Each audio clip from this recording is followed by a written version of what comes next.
campus, like standard model you see in many schools.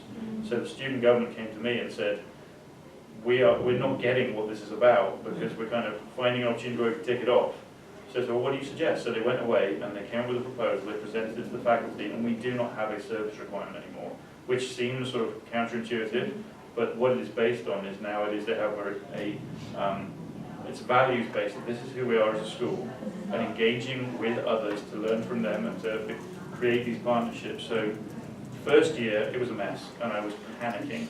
It's just like, it was all over the place. I thought, this is just not going to work. But in the second year, at the end of the first year, a whole bunch of students who've gone and set up sports clinics with the Boys and Girls Club, because they love basketball and they love soccer, and they get to hang out with kids. And so they did that, and then loads of kids joined it. There was another group that does reading a couple days a week with some local schools, just in northwest Portland, but again, these were high sort of free and reduced rent kids in sort of elementary schools. They were going down there and just hanging out and reading with the kids. And I would also say that these partnerships are creating more of those traditional opportunities as well, but they're coming from a different place. So the Urban League has these things called Brotherhood Roundtables, where they get, Black elder men and Black youth together in a room, and they play chess, they have food, they talk, the young people teach them how to use their iPhones, stuff like that, and it's great, and that's going to be happening in our center every single week. And we have young Black males at our school that quite frankly don't necessarily feel like they're with their people when they're on our campus. But this is an opportunity for them to do a service project in their neighborhood that's meaningful with them, and where they'll get mentorship and all of that. And that wouldn't have happened without this type of relationship. Oh, and another idea that I want to share, I don't know if you guys are doing this, but like whenever we do fundraising like in our school, it all benefits something. So like Carnival is the upper school senior thing, where they like do this big pancake breakfast and they do a run. But all the money that's garnered from that, from our community, from kids from here, goes towards whatever group they've chosen. So I mean, I don't know if that touches your point, where we are raising money and we are raising funds, and when we do have those requests, like that's what we do. So like we'll do a toiletries drive, we just did a book drive recently for a book organization here that's collecting for AARP. So like we do that kind of stuff, but it's embedded and enfolded in who we are. So like everything goes towards that. So we do have the dollars to give. That's how it works. And I think that those opportunities need to happen. We need to have those at our school, but what I guess we're saying is that historically we haven't done the other. Yeah. We haven't do donations and drives really well. Yeah.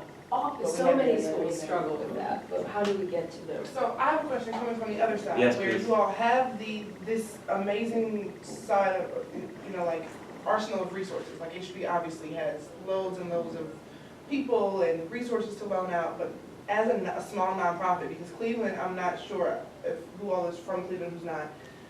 There's a lot of philanthropy here, but when you're a small startup nonprofit, people kind of don't take you seriously. And so how do I come to a place where I say, okay, this is what we're doing, and we have these results, and although we haven't been here for this long, we know that we need this partnership. So how do we approach that? How do we, coming from a small nonprofit who doesn't have a brick and mortar, we literally have 2 staff, myself and the founder, how do we tap into those resources? How do we come to you? How do we ask, okay, we don't want to be the ones that just call your school randomly and say, hey, can you come walk for the homeless? No, we're not going to do that. But if we say, hey, we're going to these schools and we do this and this and this and this and this, what is it that you're looking for these nonprofits who are looking That's to? great, just call and say that. Would you like to come to our school? Because then they're learning. They're not just giving, they're learning. They have to learn something to present. They have to understand what the needs are of people they're speaking to. And I wouldn't say don't work for the homeless, so I'm sorry if I'm saying that. I know what you mean, but that's. But I am really, that's what we do. We drop money in the bucket. We do stuff Without we the don't, education. without the education. All the time, that is what we have become, the house on the hill. Come into our gates, let's open the door and let them in. It's just real. You're welcome. Yeah. And so I would love for you, if I'm not here though, but for you to call and say, come to are there people who would like to engage at a personal level with the students in different communities?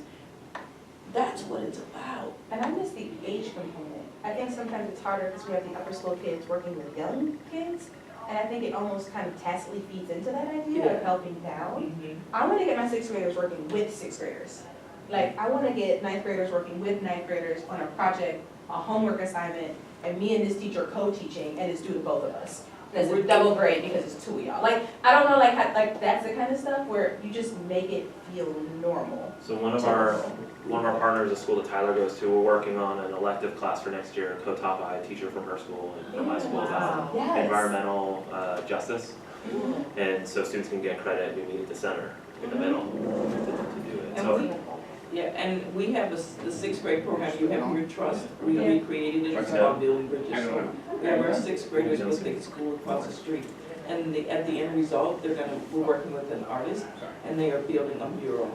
So they're co-creating, everything is co-creating. co-created. Everything is co-creating, there is no, we know more than you, let us come over, it is a sixth grade program. So back to your question, I think it would be really cool if I heard from you and I were in Cleveland, to be like, hey, let's sit down and have coffee, or let me come to your office, or you come to my office, and let's see what we're doing and where things And the match. the other power of coalition, again, sort of, George is the vision guy for this, I'm sort of the administrator, school person, and cast in that role, but the way, being part of a coalition, it does actually unlock opportunities to apply for grants that we can't apply for as a school, you can't apply for as a non-profit, but the two of us, or maybe four of us, and we have and part of our memorandum of understanding of the partnership is that we give access to our development office, and we have a major gifts person or a grant fundraiser, so we give access to the group to work on that and with support and digging out for grants and things like that. So it does unlock a lot of opportunities. So I went to the session yesterday, they talked about unlocking funding, selling that vision, and we know how to do that in terms of which doors to knock on, how to write it up, but we don't necessarily have a compelling vision to sell all the time in a mission-based way. So if we partner with someone who can actually bring that to the table with us, again in partnership, and that's really powerful for many, many grant-giving bodies, and we're just sort of investigating that now. I know time's run over us. Yeah, so we don't have time to talk about these questions, so I just ask you to think about them for yourselves.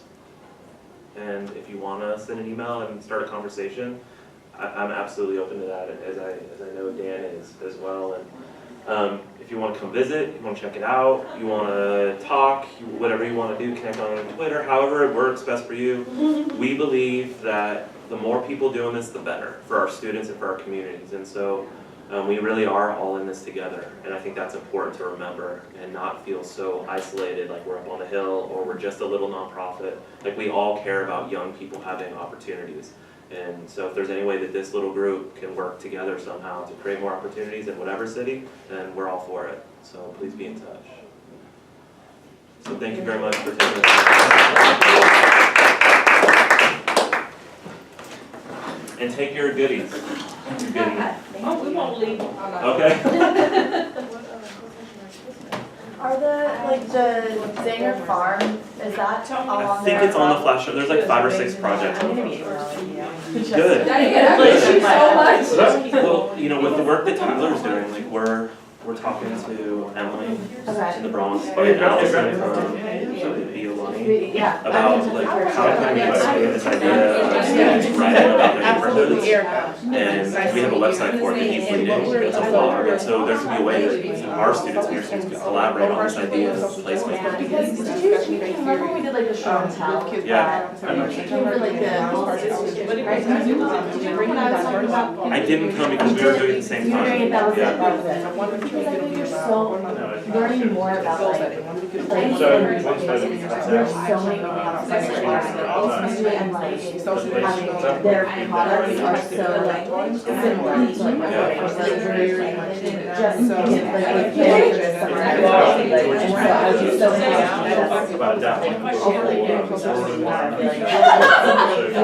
You see, actually, the result of work, that's what you're saying.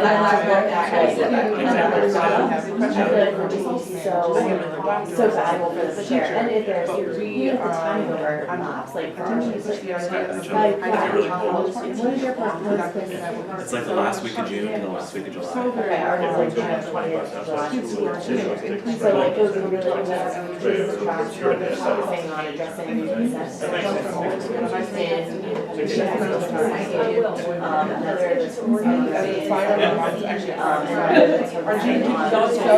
Oh, okay. Yeah. So like, how that's happening. If I even. So. And are they client-based? They are, We'll see. and two varying degrees. Some, I mean, are, like this year, for instance, the one that's gonna focus on. Thank you. Like our school, like other, like, how do you